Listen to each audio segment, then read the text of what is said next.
एक समय की बात है, एक छोटे से गांव में एक गरीब लकड़हारा अपने परिवार के साथ रहता था। उसका नाम था रामू। वह अपनी पत्नी, बच्चों और बुजुर्ग माँ के साथ एक छोटे से कच्चे घर में रहता था। उसकी जिंदगी बहुत ही मुश्किल थी।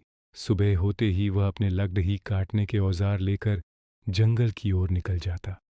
दिन भर कड़ी मेहनत से लकड़ियाँ काटता, उन्हें बाजार में बेचता और जो थोड़े बहुत पैसे मिलते उसी से अपने परिवार का पेट भरता था।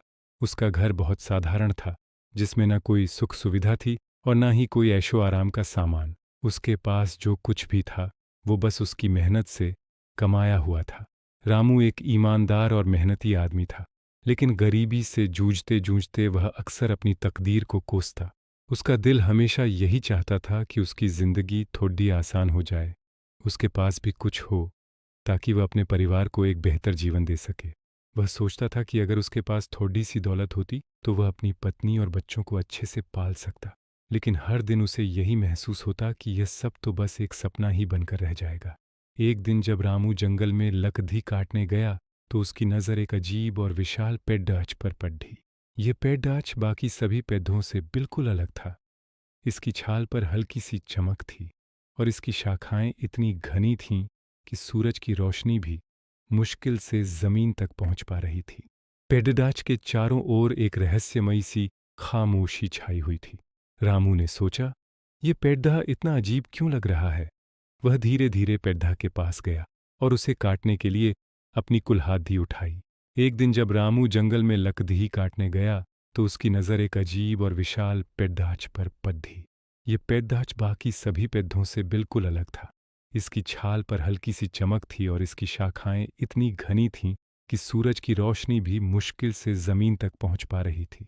पेड्ढाच के चारों ओर एक रहस्यमयी सी खामोशी छाई हुई थी।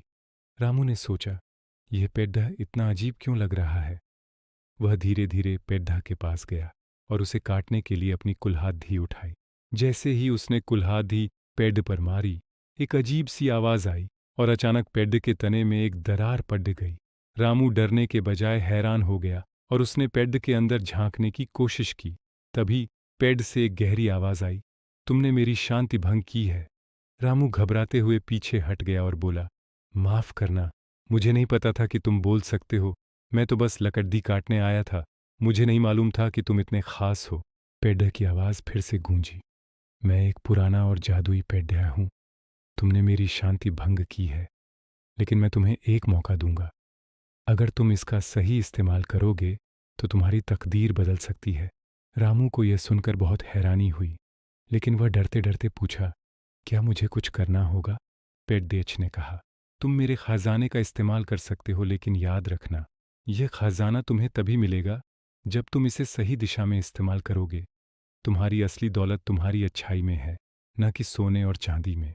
रामू ने सोचा कि अगर वह इस खजाने का सही इस्तेमाल करेगा तो शायद वह अपनी गरीबी दूर कर सकता है। पेड्डेच की बातों को ध्यान से सुनते हुए उसने खजाना लेने का फैसला किया। पेड्डेच की शाखाओं से रोशनी निकलने लगी और कुछ ही देर में उसके सामने एक विशाल खजाना प्रकट हो गया। यह खजाना सोने, चांदी और हीरे जवाहरात से भरा हुआ था। रामू की आंखों में चमक आ गई और वह खजाना देखकर दंग रह गया। उसका दिल तो चाहता था कि वह इस खजाने को अपने लिए रख ले, लेकिन उसे पेड्डेच की बात याद आ गई। रामू ने सोचा, अगर मुझे इस खजाने का सही इस्तेमाल करना है तो मुझे कुछ अच्छा काम करना होगा। उसने खजाने को इकट्ठा किया और वापस गांव लौट आया। जब वह गांव पहुंचा तो लोग उसे देखकर हैरान रह गए। उन्होंने कभी नहीं सोचा था कि एक साधारण लकड़हारा इतने सारे सोने और चांदी से भरे खजाने के साथ लौटेगा। रामू ने गांव वालों से कहा, यह खजाना मुझे जंगल में एक जादुई पेड्ढा से मिला है, लेकिन इसे मैंने सिर्फ खुद के लिए नहीं लिया, इसे हम सबकी भलाई के लिए इस्तेमाल करेंगे। गांव में एक नया उत्साह फैल गया। रामू ने सबसे पहले गांव में एक स्कूल बनाने का फैसला किया ताकि बच्चों को अच्छी शिक्षा मिल सके। गांव में एक अस्पताल भी बनवाया ताकि कोई भी गरीब आदमी इलाज के बिना न रह जाए। उसने कई ऐसी योजनाएं बनाईं जिनसे गांव के हर आदमी को फायदा पहुंचता था। वह जानता था कि सिर्फ अपने परिवार का भला करना ही सच्ची समृद्धि नहीं है, बल्कि जब हम दूसरों का भला करते हैं तो हमें सच्ची खुशी मिलती है। रामू ने खजाने का इस्तेमाल गांव के हर एक गरीब आदमी की मदद करने में किया। धीरे धीरे गांव के लोग उसकी तारीफ करने लगे और उसे एक आदर्श मानने लगे। रामू ने कभी नहीं सोचा था कि उसकी मेहनत और अच्छाई उसे इतना कुछ देगी। उसकी सच्ची दौलत उसकी मेहनत और दयालुता थी, न कि वह सोने चांदी का खजाना। वह जान गया था कि असली सफलता और खुशियां वही हैं जो दूसरों के लिए जी जाए। समय के साथ रामू की प्रसिद्धि दूर दूर तक फैलने लगी। लोग उसे एक आदर्श मानने लगे और उसके जैसे अच्छे काम करने की प्रेरणा लेने लगे।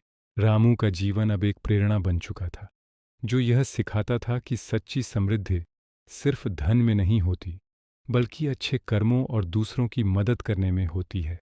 उसकी कहानी ने पूरे गांव को यह समझाया कि जब हम अपने से ज्यादा दूसरों के बारे में सोचते हैं, तो हमें सच्चा सुख और समृद्धि मिलती है।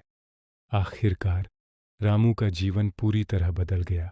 वह अब सिर्फ एक लकड़हारा नहीं था, बल्कि एक प्रेरणा था। वह जानता था कि अगर हम अपने अच्छे कर्मों और नेक दिल से दूसरों की मदद करते हैं, तो सच्ची समृद्धि हमें जरूर मिलेगी। और यही थी उसकी असली दौलत, सच्चे दिल से किए गए अच्छे काम।